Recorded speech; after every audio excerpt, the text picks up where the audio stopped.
ستار by وہ چونٹیوں مارنے والا پاؤڈر ہے، انہوں نے آتے ہی دکاندار سے سوال کیا تھا، جو اس وقت ہمارے لیے کالی مرچ توڑ لا تھا۔ جی باجی ابھی لایا۔ وہ ہماری کالی مرچوں کو چھوڑ کر اندرونی حصے میں چلا گیا اور کچھ دیر بعد کوپکس پاؤڈر کے گول ڈبے کو جھاڑتا ہوا لے آیا۔ یہ کیا ہے؟ ابا کے ماتھے پر بل آ گئے۔ ارے شاہ صاحب، یہ بڑا بہترین پاؤڈر ہے اور چونٹیوں کو مارنے کے لیے، منٹوں میں یہ چونٹیوں کا خاتمہ کر دیتے ہیں اور یہ انسانی صحت کے لیے مضر بھی نہیں ہے۔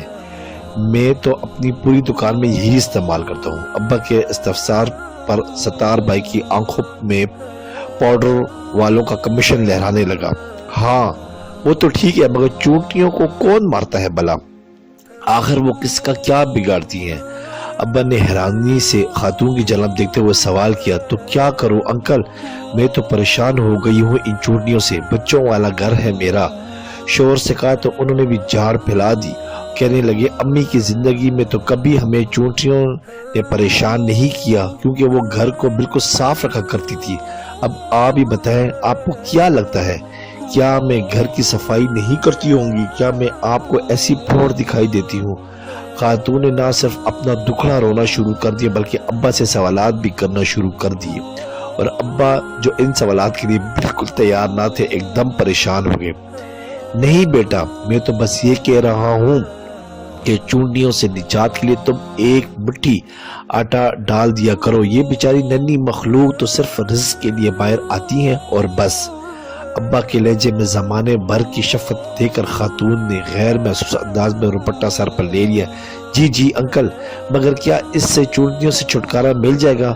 وہ اب بھی غیر یقینی انداز میں ابا سے پوچھے تھی۔ کیوں نہیں بیٹا، پرانے زمانے سے یہی رواج چلا آ رہا ہے۔ ادھر گھر میں چونٹیاں نظر آئیں اور ادھر بڑی بڑی بڑھیوں نے مٹی بھر کر آٹا کونوں میں ڈال دیا اور چونٹیوں سے بھی نجات اور صدقے کی نیکی مفت میں۔ ابا ہنستے لگے تو خاتون کے چہرے پر بھی مسکراہٹ آ گئی۔ چلے میں بھی پھر آٹا ہی ٹرائی کرتی ہوں۔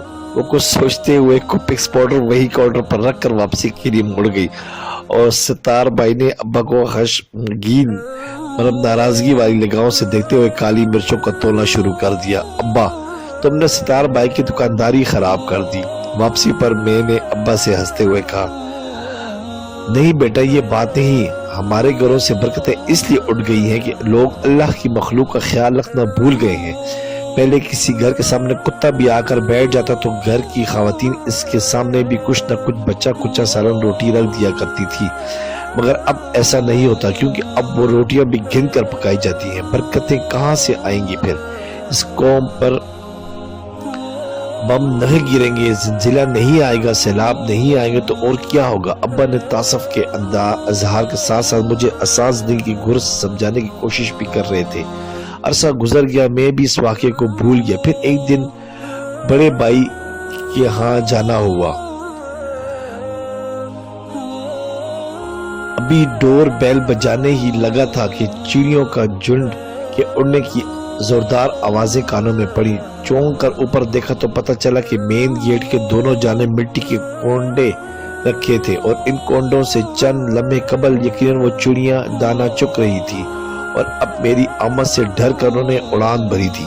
میں ابھی بھی وہ اڑ کر دور نہیں گئی تھی، بلکہ اوپر ہی منڈیر پر ادھر ادھر پھتک کر میرے جانے کا انتظار کری تھی۔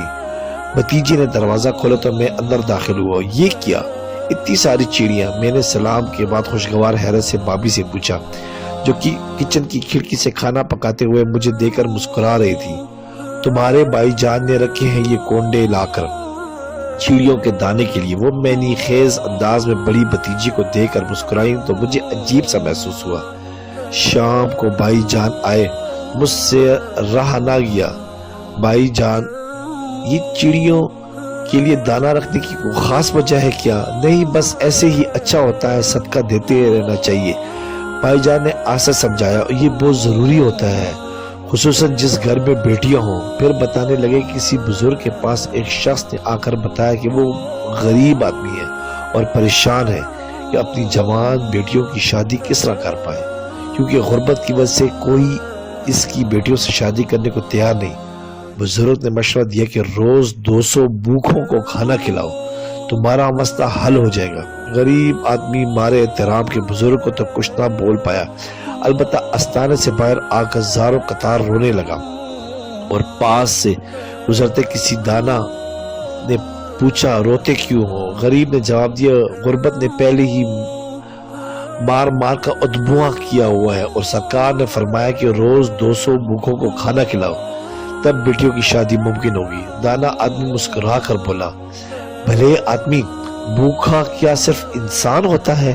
اللہ کی مخلوق چھوٹی ہو یا بڑی، بھوک تو سب کو ستاتی ہے۔ اگر تم ایک مٹھی آٹا بھی چونٹیوں کو ڈال دو گے تو سمجھو تمہارا صدقہ ہو گیا۔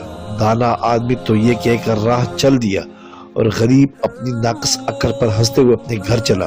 کچھ عرصے بعد ہی صدقے کی برکات سے نہ صرف اپنی بیٹیوں کے فرض سے سبکدوش ہوا، بلکہ گھر میں بھی خوشحالی آ گئی۔ اللہ تعالیٰ ہمیں بھی صدقہ کرنے کی توفیق عطا فرمائے۔